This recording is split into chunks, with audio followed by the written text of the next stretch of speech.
히브리서 4장 14절부터 16절까지 우리 함께 보도록 하겠습니다. 제가 읽겠습니다. 그러므로 우리에게 큰 대제사장이 계시니 승천하시니 곧 하나님의 아들 예수시라. 우리가 믿는 도리를 굳게 잡을지어다. 우리에게 있는 대제사장은 우리의 연약함을 동정하지 못하실 이가 아니요 우리 모든 일에 우리와 똑같이 시험을 받으신 이로되 죄는 없으시니라. 그러므로 우리는 긍휼하심을 받고 때를 따라 돕는 은혜를 얻기 위하여 은혜의 보좌 앞에 담대히 나아갈 것이니라. 아멘.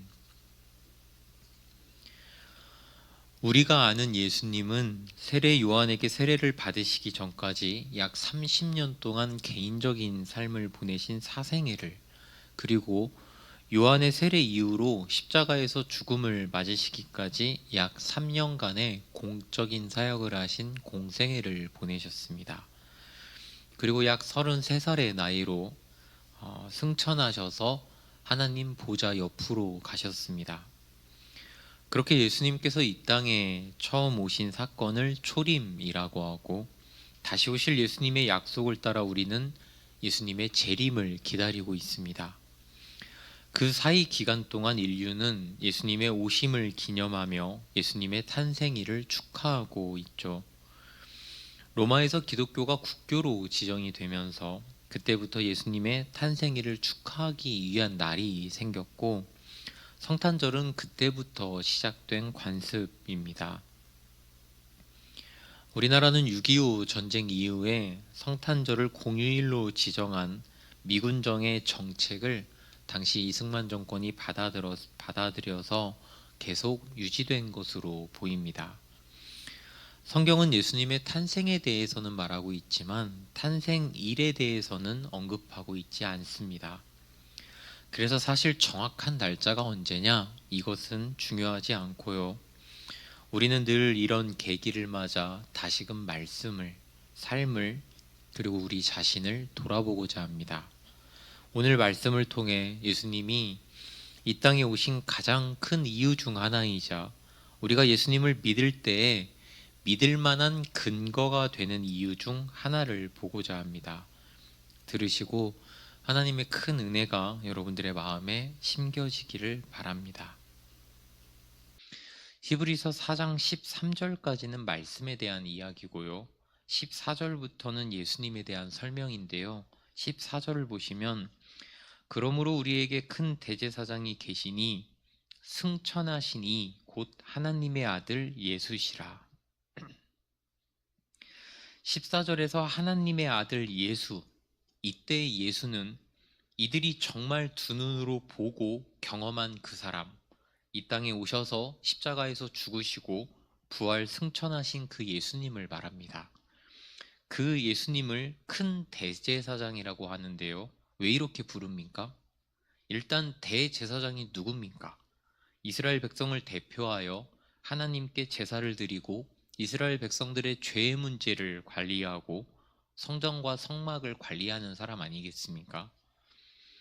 그런데 대제사장의 가장 중요한 일이라고 한다면 아무래도 1년에 한 번 대속죄일에 지성소에 들어가서 이스라엘 백성들의 죄를 담당하는 그 속죄 제사를 담당하는 그 역할이 가장 중요한 일일 겁니다. 그런데 그러한 대제사장의 제사라고 하는 것은 어떤 성격을 가집니까? 일시적입니다. 그래서 1년마다 반복하는 겁니다. 그래서 그가 드리는 제물도 불완전한 제물입니다. 그런데 지금 예수님을 큰 대제사장이라고 하는데요. 여기서 크다는 말은 더 대표격의 성격을 가진다, 더 높은 위치다라는 것을 말하는 것이 아닙니다. 여기서 크다는 말은 완전하다라고 하는 의미입니다. 예수님은 큰 대제사장으로서 자기 자신이라는 완전한 제물을 드리셨습니다. 그래서 히브리서 10장을 보시면 이런 구절이 나오죠. 이 뜻을 따라 예수 그리스도의 몸을 어떻게 드리셨습니까? 단번에 드리셨다. 여기서 단번에 드리셨다는 것이 무슨 말입니까? 나누어 드리지 않았다 이런 말입니까? 14절에 완전하게 설명이 되어 있죠. 그가 거룩하게 된 자들을 한 번의 제사로 영원히 온전하게 하셨다. 한 번의 제사로 완전하게 드리셨다는 겁니다. 영원히 완전하게. 그러니까 예수님께서는 더 이상 속죄의 제사가 필요 없는 영원한 속죄를 이루셨습니다. 더 이상의 제사가 필요 없도록 대제사장의 사역을 완전하게 이행하신 것이죠. 여러분은 지금 설명을 더 자세히 들으셨을 뿐이지 여기까지는 사실 우리가 다 아는 내용입니다. 교회에서 지겹도록 많이 들은 이야기입니다. 예수님께서 우리의 죄를 담당하셔서 자신의 몸을 바치셔서 영원한 제사를 드리셨다. 그런데 여기서 한번 이런 생각을 해봅시다. 누군가가 우리를 용서한 경험이 있을 겁니다. 용서를 받은 경험이요. 한번 생각해 봅시다. 바로 떠오르는 것이 있으십니까? 사실 우리는 평생을 정말 많이 용서받고 살거든요. 사람이 운전하다가 조금만 실수해도 상대방은 깜짝 놀라죠. 우리가 미안하다고 깜빡이로 표시를 하면 보통은 용서해 줍니다. 따지지 않고 그냥 갑니다. 이것도 분명하게 내가 미안한 일을 한 것이고 상대방에게 피해를 주었고 그로 인해 나는 미안하다는 표현을 하였고 상대방은 용서를 해준 것이거든요. 이런 것만 있을까요? 사람이 붐비는 곳에서 누군가의 발을 밟은 적이 있지 않으십니까? 잠깐 커피 주문을 실수했을 때에도 우리는 늘 미안하다는 표현을 하고 용서를 받습니다. 물론 요즘에는 이 미안하다라고 하는 표현이 일종의 관례적인 인사가 되어버려서 상대방이 따지고 들면은 싸움으로 가는 경우가 많습니다만 원래 미안하다라고 하는 말에는 상대가 용서해 줄 때까지 미안하다라고 하는 그 마음이 전제되어 있어야만 하는 겁니다. 진리를 떠나서 그래야 이 죄인들의 사회가 굴러갑니다. 미안하다고 했잖아. 내가 미안하다고 하면 미안한 거야. 이러면 답이 없죠. 세상이 험악해집니다. 무슨 말인지 아시겠죠? 우리는 사실 정말 많은 용서를 받고 삽니다. 그런데 그것을 다 잊어버립니다. 사람이 용서를 구하기 전에는 용서를 받고자 하는 마음이 태산같이 올라와서 정말 미안하다고 이야기를 하나? 무엇이든 하겠다는 투로 우리가 마음이 그렇게 올라오고 말을 꺼내나 용서를 받으면 우리가 어떻게 됩니까? 그 일 자체를 깨끗하게 잊어버립니다. 우리가 반평생을 그렇게 살아온 겁니다. 이것 인정이 되십니까? 그래서 우리를 향한 예수님의 용서라라고 하는 이 복된 소식, 그 감격을 처음에 들으면 감격이었지만 두 번, 세 번 들으니까 무감각해지는 겁니다.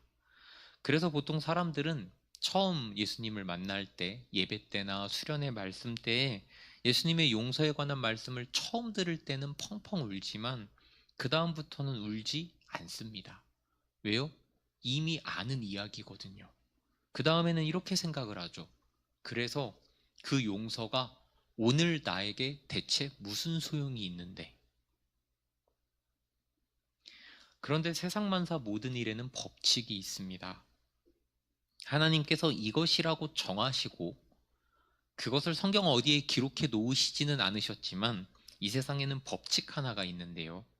그 중 하나가 사람은 결과적인 명제보다 과정에 더 반응하는 존재라는 사실입니다. 어렵습니까? 쉽게 말해서 선물 그 자체보다 선물을 준비한 과정, 선물에 담긴 스토리가 우리를 더 감동케 한다는 사실이에요. 아무리 물질주의가 팽배한 시대여도 선물을 중요하게, 선물의 가격, 가치를 중요하게 생각하는 시대가 되어도 결코 선물이 가지고 있는 스토리를 이길 수가 없습니다. 이것은 사실이자 법칙입니다. 어디에 기록되지는 않았습니다. 그러나 여러분이 인생을 거치면서 한번 증명해 보십시오. 스토리가 가진 감동을 뛰어넘는 선물의 감동이란 없습니다.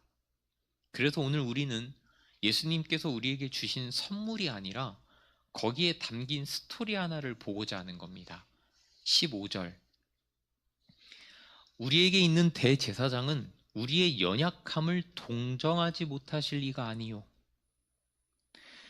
방금 말씀드렸듯이 예수님이 우리의 죄를 위하여 대신 죽으셨다는 사실, 대속 제물이 되셨다는 사실은 불편한 말씀이지만 사실 더 이상 우리의 마음을 움직이지 않습니다.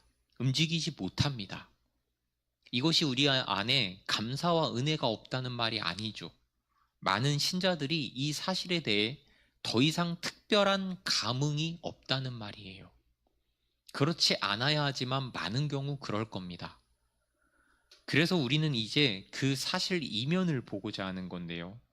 지금 15절에서 왜 대제사장인 예수가 우리를 동정한다는 말이 나올까요? 지금 여러분들이 보시는 이 구절을 개역 한글판으로 보시면 여기서는 동정을 체휼이라고 번역했습니다. 영어 성경들은 emphasize나 sympathize로 번역을 했는데요. 모두 공감하다, 동정하다 이런 뜻이죠. 공감이라고 하는 것은 모두 함께 같이 느끼는 것을 말합니다. 그리고 동정이라고 하는 것은 같은 마음을 가지는 것을 말합니다. 이 두 가지가 뜻이 같습니다. 그런데 동정에는 두 가지 의미가 있어요. 방금처럼 같은 마음을 가진다라고 하는 의미가 있고 또 하나의 의미가 남의 어려운 사정을 이해하고 베푼다라고 하는 실천적인 의미도 있습니다. 그러니까 같은 마음을 가져서 그 마음이 행위로 표현되는 그 의미가 동정에 하나 더 있는데요. 우리가 흔히 쓰는 나를 동정하지 마 라고 할 때에는 이 후자의 베품이나 어떤 불쌍히 여기는 그 행위를 말하는 겁니다. 행위나 마음을 말하는 거겠죠. 그러니까 동정이라고 하는 단어를 첫 번째 의미로 사용하면 원래 공감이나 동정은 같은 의미입니다. 보통 사람이 누군가에게 나를 공감하지 마 이렇게 말하지는 않지 않습니까? 나를 동정하지 마 라고 말하죠. 그러니까 공감이랑 동정은 원래 같은 의미고 동정의 두 번째 의미, 상대를 불쌍히 여기거나 그래서 뭔가를 돕는 행위인 이 두 번째 의미를 두고 나를 동정하지 마 라고 사람들이 말한다 이 말이에요. 그러니까 엄밀히 말해서 공감은 바라는데 동정은 바라지 않는다. 이 말은 사실은 어불성설입니다. 이 동정이라는 단어가 방금 말씀드렸듯이 이 주는 어감이 낮은 위치에 있는 불쌍한 사람을 바라보는 마음이라고 사람들이 생각하니까 이 단어를 거부하는 것 같습니다. 어쨌든 예수님이 우리를 공감하시고 동정하시는 것은 우리가 가진 마음과 처지를 같이 느끼고 이해한다는 건데요. 신적 존재이신 예수님께서 어떻게 우리와 같을 수가 있겠습니까? 개역 한글은 이 단어를 체휼이라고 번역한다고 했죠. 이 체휼이라는 단어가 참 좋은 단어인데요. 몸체에 불쌍할 쉴자를 씁니다. 불쌍히 여기는 마음은 분명히 같은데 몸체자가 나옴으로써 상대의 처지를 몸소 이해한다라고 하는 의미가 그 안에 있습니다. 몸소 이해한다고 하는 것은 사실 경험을 바탕으로 합니다. 그러니까 예수님께서 우리와 같아지심으로써 우리와 마음을 함께 경험하시고 느끼신 겁니다. 그런데 이 단어가 왜 좋은 단어일까요? 나와 삶이 다른 저 높은 곳에 사는 존재가 뭐 하나 던져주는 선물은 결과적으로 고맙기는 하지만 와닿지는 않습니다. 내가 이 선물로서 백날을 먹고 사는 것을 상대는 전혀 모른다는 것을 알기 때문이에요. 그런데 상대의 어려움과 처지를 깊이 이해하는 데서 나오는 겁니다. 시작하는 겁니다. 그러니까 깊은 공감이 있고 상대의 처지를 단지 불쌍히 여기는 것만이 아니라 함께 마음이 움직이는 동정이 있는 겁니다. 영어에서 사용하는 이 심퍼사이즈라는 이 단어의 어원도 헬라어 쉼파데오에서 왔는데요. 이 단어는 쉰, 함께와 파스코, 고통을 당하다라는 단어의 합성어로서 함께 느끼고 함께 고통받는다는 의미가 있습니다. 여기서 핵심은 함께입니다. 개역 개정에서 이 단어는 동정이라는 단어로 변경이 되었는데요. 말씀드렸듯이 요즘 사람들에게는 이 동정이라는 단어가 조금 오해를 가지고 이해되기에 이 번역이 현 시대의 한국 사회에서 적실성을 가지냐, 저는 이것이 조금 걸리는 문제라고 봅니다. 사람들이 이 단어를 단지 불쌍히 여긴다쯤으로 오해할 테니까요. 하지만 동정이라는 이 단어 역시도 원래 의미는 컴패션, 어린이들을 후원하는 기관 이름이기도 하죠. 함께라라고 하는 라틴어 접두사와 패션, 라틴어 파티에서 온 단어로서 고통을 말합니다. 그러니까 이것들의 합성어로서 함께 고통을 겪는다 라는 단어가 이 동정이라는 단어 안에 포함이 되어 있죠. 여기서도 분명하게 강조되는 단어는 의미는 함께입니다. 그렇다면 우리는 여기서 질문 하나가 생깁니다. 하나님께서 우리에게 은혜를 베푸시는데, 구원을 베푸시는데 위에서 던지면 되지 왜 함께를 굳이 경험하시는가? 이 질문에 도달하게 됩니다. 여기서 우리는 적어도 하나님의 은혜가 그가 우리에게 주시는 구원이라고 하는 것이 우리의 처지를 이해하지 못한 상태로 신적 존재가 저 위에서 단지 던져주는 선물이 아님을 알 수 있습니다. 그래서 크리스마스 산타의 선물은 크리스마스에 부적합합니다. 왜냐하면 산타는 굴뚝에서 선물을 던져주고 가니까요. 목사님, 산타는 굴뚝을 타고 와서 침대 옆에 놓고 갑니다. 이렇게 반론하지 마십시오. 그러니까 예수님께서는 저 위에서 던져주는 방식이 아니라 우리의 상태, 죄에 대한 연약함, 죄성으로 가득한 존재적 고통, 죄에 묶여있을 수밖에 없는 영혼의 상태 등으로 설명될 수 있는 이 죄인이라는 존재를 몸소 다 겪으시면서 우리를 이해하셨습니다. 왜요? 우리와 함께 하시려고요. 그러니까 배고픈 자에게 배부른 자가 음식을 던져주는 것이 아니라 같이 옆에 와서 함께 배고파하면서 자신이 가진 먹을 것을 나누어 주신 겁니다. 상대방의 처지를 직접 경험한다. 어찌 보면 매우 어리석게 보이는 이것이 어떤 의미를 가질까요? 단지 누군가에게 도움이 되는 것을 넘어서서 그 어려움의 자리에 같이 놓이는 겁니다. 함께 하는 겁니다. 그럼으로써 내가 그가 되는 겁니다. 다시 말해 하나가 되는 겁니다. 여러분은 정말 어둡고 긴 터널에 놓인 적이 있으십니까? 정말 큰 고통 중에 놓인 적이 있으십니까? 사실 정말 고통 중에 우리에게 필요한 것은 어떤 도움이 아니라 내가 처한 그 처지에 누군가가 같이 있어줄 때 우리에게 그것이 정말 큰 위로가 됩니다. 이것은 같이 물에 빠지자는 말이 아닙니다. 그 외로움과 고독과 고통의 구덩이에 혼자 남겨져 있다는 사실이 사람에게 주는 공포와 두려움, 이것이 사람이 원래 가진 사망의 냄새이자 사망의 그림자이며 타락하고 죄된 모든 인간이 가지는 원초적인 불안입니다. 그때 누군가가 내 옆에 같이 있다는 사실만으로 우리 안에 있는 불안의 안개, 두려움의 안개는 정말 거칩니다. 이것은 경험해 본 사람만이 압니다. 그래서 구원이란 사실, 예수님께서 우리 옆에 와주셨다는, 지금도 성령님의 내주로 우리와 함께 하신다라는 것을 우리의 영혼이 인정하는 일입니다. 우리 모두는 각자 어려운 처지일 때 누군가가 옆에 있어주는 그 경험이 분명히 있었습니다. 어렸을 때 아플 때에는 부모님이 우리 옆에 있어 주었고 밤새 우리 머리에 차가운 수건을 올려주셨습니다. 성인이 되어서도 하나님께서 보내주시는 여러 까마귀들이 우리 옆에 있었습니다. 이것이 무슨 말인지 알 겁니다. 누군가 내 옆에 있어주는 것, 그 깊은 위로. 그러나 모든 고독하고 피폐한 사람의 실존 옆에는 우리가 알지 못했을 뿐이지 언제나 늘 예수님이 계셨습니다.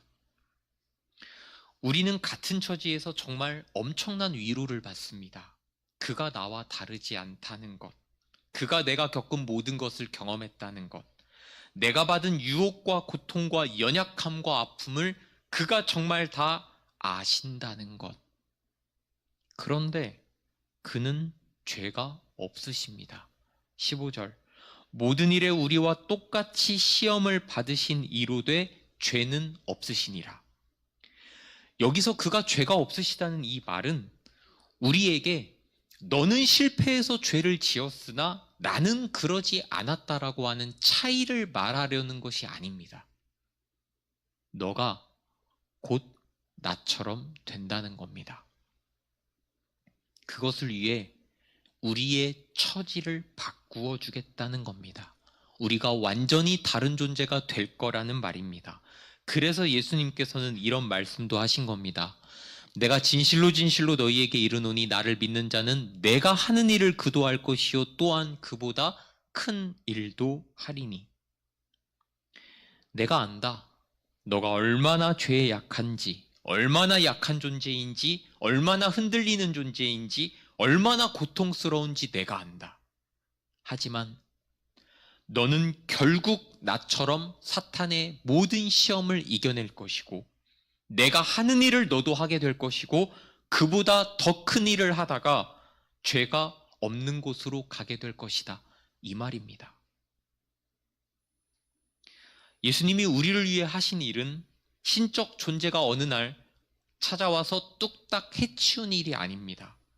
예수님은 30년 동안 사람으로 사시면서 우리의 존재를 치열하게 체휼하셨고 3년 동안 하나님께서 주신 자신의 사명을 이루다가 자신을 제물로 드리셨습니다. 예수님의 구원과 은혜의 선물에는 이런 기나긴 스토리가 있습니다. 16절, 그러므로 우리는 긍휼하심을 받고 때를 따라 돕는 은혜를 얻기 위하여 은혜의 보좌 앞에 담대히 나아갈 것이니라. 예수님의 선물을 경시하는 사람들이 있습니다. 그것보다 더 중요한 것이 있다고 생각하는 거죠. 하지만 우리에게 가장 필요한 선물은 긍휼입니다. 하나님께서 우리를 불쌍히 여기시는 이 긍휼은 하나님을 움직이게 하는 하나님 안에서 솟아나는 그분의 마음이자 그분을 행동하게 만드는 안타까움입니다.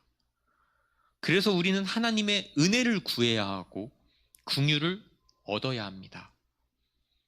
그래서 오늘 말씀이 은혜의 보좌 앞에 담대히 나아가라고 하죠. 하나님의 동정, 그 동정으로부터 나온 구원과 은혜의 선물은 사람이 정말 받아야만 하는 것이기에 우리 보고 은혜의 보좌 앞에 담대히 나가라고 합니다. 그런데 우리가 그분의 호의를 받는데 왜 담대히 나가라고 합니까?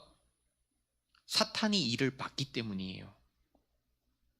우리 안에 죄책감과 두려움을 불러일으켜서 하나님의 은혜와 호의를 받지 못하게 합니다. 너 그거 받을 만한 자격이 있어? 계속 우리 보고 의심하게 하는 거죠. 그런데도 우리가 이것을 담대히 받아야 하는 것은 하나님의 은혜라고 하는 것이 우리의 어떤 조건으로 받는 것이 아니기 때문이에요. 우리는 철저하게 그분이 준비하신 호의만을, 그분의 마음만을 보아야 합니다. 하지만 우리가 그러지를 못해요. 우리는 늘 교만합니다.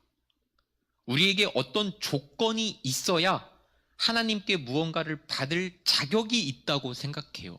오늘 마음속에 확실하게 박아놓고 가십시오. 이것은 염치를 가장한 교만입니다.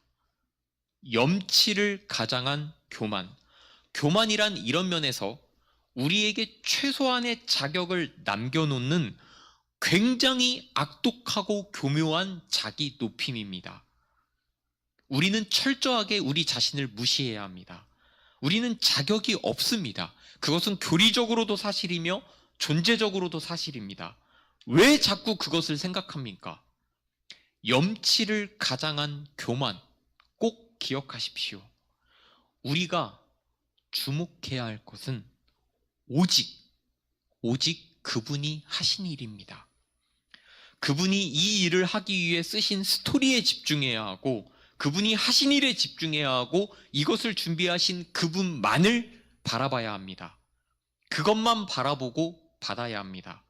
그래서 저는 여러분들이 주변 사람의 호의를 잘 받는 것이 위대한 구원을 받는 첫걸음이라고 생각합니다. 내가 그것을 받을 자격이 없다고 거절하고 사양하는 시간에 두 손을 내밀어 감사하면서 상대가 그것을 준비한 시간을, 그 노력을 그 마음에 집중하면서 받는 것이 오랜 시간 선물을 준비한 자에 대한 마땅한 태도이며, 그래서 성경이 담대히 나아가라고 하는 것은 청유형으로 쓰여 있기는 하지만 사실은 명령하고 있는 겁니다. 사람이 마땅히 그래야 합니다. 이 모든 일의 시작점이 바로 오늘입니다. 예수님께서는 이 모든 선물의 스토리를 쓰시려고, 우리를 이해하시려고, 우리를 체휼하시려고, 우리와 함께 하시려고 이 땅에 오신 날이 오늘이며, 오늘이 그 시작점이라는 말이에요. 그래서 오늘은 예수, 그 스토리의 시작이라는 제목이 더 어울리는 날입니다. 오늘 우리는 예수님의 모든 선물의 구원이라는 선물의 그 스토리의 시작을 기념하고자 합니다. 누군가 우리에게 엄청난 위로가 되기 위하여서 선물을 준비하기 시작한 날이 오늘입니다. 물론 이 영원한 준비는 영원 전부터 계획되어 있었겠지만요. 선물을 받은 우리는 이 선물에 답을 하고자 합니다. 하지만 우리는 여전히 겸손을 가장한, 이번에는 교만이 아니라 겸손을 가장한 비겁함으로 우리 자신은 이런 선물을 누군가에게 준비해 줄 수 없다라고 말합니다. 하지만 베드로는 그렇게 말하지 않습니다. 마지막으로 말하노니 너희가 다 마음을 같이하여 동정하며 형제를 사랑하며 불쌍히 여기며 겸손하며. 이 부분도 이전의 개역 한글에서는 체휼이라는 단어를 사용하였습니다. 우리 역시도 마음을 같이하여, 여기서 함께의 개념이 나오죠. 하나님께서 우리와, 예수님께서 우리와 함께 하신 것처럼 우리도 누군가와 함께 할 수 있습니다. 형제를 사랑하며 하나님께서 우리를 위해 보여주신 그분의 사랑을 우리도 할 수 있습니다. 정확히 말하자면 하나님께 받은 사랑을 우리가 조금 흉내내는 겁니다. 그 사람과 나 사이에 하나님께서 개입해 주시기를 바라면서 하나님의 사랑을 흉내내 보는 겁니다. 그리고 불쌍히 여기며, 이것 역시도 우리 안에는 하나님께서 우리에게 느끼시는 그 긍휼이라는 것이 없기에 우리가 애써 보는 겁니다. 하나님께 받은 사랑이 우리 마음을 적셔서 우리에게는 없는 무언가가 우리의 마음 안에서 자라나기를, 그래서 상대를 긍휼히 여기기를, 아니 상대가 우리를 통하여 주시는 하나님의 긍휼을 받기를 바라면서 애써 보는 겁니다. 그래서 마지막에 놀랍게 겸손이 붙는 것이겠죠. 왜냐? 이 모든 것은, 우리가 사람 주변 사람들에게 줄 수 있는 모든 것은 결국 하나님께로부터 흘러나온 것이니까요. 자, 어떻습니까? 예수님께서 왜 오셨는지는 여러분들이 이미 알고 계셨고, 어떻게 준비하면서 오셨는지 아시겠습니까? 예수님께서 이 땅에 오셨다는 사실 이면에는 이토록 무겁고도 진중한 이유와 사실과 오랜 시간의 스토리가 있습니다. 아마도 길거리에서 울려 퍼지는 캐롤과 화려한 트리와 성탄의 분위기가 가볍고 밝은 것은 성탄 이면에 있는 진리가 무겁기 때문에 그것을 가리려는 거짓된 포장일 수도 있겠습니다. 우리는 세상에서 가장 즐겁고 가볍게 보내는 이날에 무거운 말씀을 듣습니다. 상대가 우리를 위하여 준비한 선물은 우리가 결코 가볍게 받을 수 없는 선물이기 때문입니다. 그리고 베드로의 말씀을 따라 우리는 무거운 책임을 가지고 돌아갑니다. 그분이 우리에게 베푼 호의와 은혜와 구원은 결코 가볍지 않습니다. 정말 오랜 시간에 걸쳐 잘 준비된 무거운 선물입니다. 무겁고 부담되는 마음으로 받으시고 그것을 누리시고 그것을 주변에 전달도 하는 우리가 되기를 바랍니다. 이 시간 한 가지 우리 같이 기도하겠습니다. 하나님 아버지, 우리와 동행하시다가 예수 그리스도로 이 땅에 오셔서 우리와 함께 하시면서 우리를 체휼하시고 예수님께서 하늘로 돌아가시자 성령님을 보내주셔서 우리와 늘 함께 하심을 알고 있습니다. 당신은 한시도 우리와 떨어지지 않으시는 함께 하시는 하나님이십니다. 오늘 우리는 예수님께서 이 땅에 오신 일이 우리의 구원을 위한 어마어마한 선물을 위한 영원전부터 계획하신 최소 33년짜리 프로젝트임을 알았습니다. 33년이 걸린 선물에 우리는 감사밖에 드릴 것이 없습니다. 하나님, 그러나 우리가 오늘 이 말씀을 듣고 하나님의 마음을 한번 가져보겠습니다. 오랜 시간 선물을 준비하겠습니다. 형제를 돌보겠습니다. 같은 마음을 가지겠습니다. 누군가의 옆에 함께 해보겠습니다. 하나님, 우리를 통하여 하나님의 빛과 영광을 이 땅에 드러내시고 고통과 죽음 가운데 있는 하나님의 자녀이자 우리의 형제에게 우리를 보내셔서 그들과 함께하게 하시옵소서. 우리 다 같이 기도하겠습니다. 마라나타 하나님 아버지, 이 땅에 오심에 우리가 되어주심에 우리 옆에 있어주심에 우리와 함께하여 주심에 감사드립니다. 하나님 아버지만이 우리의 참 소망이자 참 위로이십니다. 우리가 어디에서 위로를 구하겠습니까? 지금도 함께하신 그리고 앞으로도 함께하실 하나님을 기대합니다. 마라나타, 예수님께서 다시 오실 때까지 우리가 새 예루살렘에서 하나님과 함께할 때까지 우리가 하나님의 함께하심에 큰 힘을 얻어 많은 사람들과 함께 하겠습니다. 하나님, 우리와 함께하여 주시옵소서. 우리가 이 세상에 빛과 소금으로서 이 세상 모든 하나님의 자녀들과 우리의 형제들과 함께하다가 하나님께 돌아가겠사오니 하나님, 우리의 각자의 삶을 응원하여 주시옵소서. 이 땅에 오셔서 우리를 체휼하시고 우리와 함께하신 예수님의 이름으로 기도드립니다.